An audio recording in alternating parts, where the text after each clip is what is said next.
Good morning, queens. Y'all, I am finna get up out my beds and get my morning started.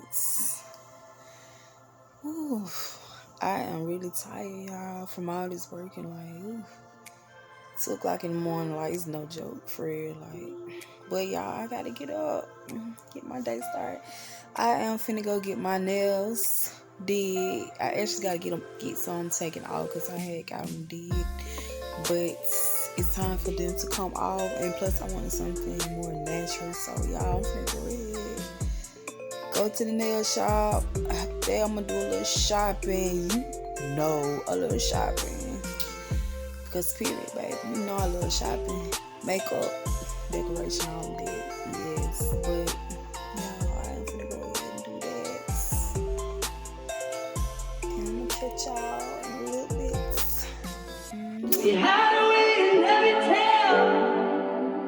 You said that was no duel. Let's not love only one. I need you to see you got that power for me. My life, everything I hold dear is right in those eyes. Got that power to me. My life, the only one I know, the only.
Hi queens, I'm back, y'all. I am currently out and about right now, and I am in TJ Maxx doing a little shopping, house shopping actually, y'all. And I'm actually looking for something for the living room. I actually wanted to get a vase, but I'm actually not sure. And I actually see candles that I really like, so I'm really not sure, y'all. I got it's the salted mango. I just know. I just have a feeling, y'all, that this right here, this smells so good. So right now, I'm just really undecided what I want to get, y'all. So just gonna go look around until I see what I want, y'all. Okay, y'all. This is what I found in TJ Maxx, y'all. And it goes so good with my living room, y'all. Yes. As you can see, everything is blue and white. It's coming together, y'all. I'm getting there. I still got a lot more to do, but y'all, I actually love it. And I had a wonderful day out today, y'all. So this is it. This is the end of this video, y'all. I'll see y'all please in the next tutorial.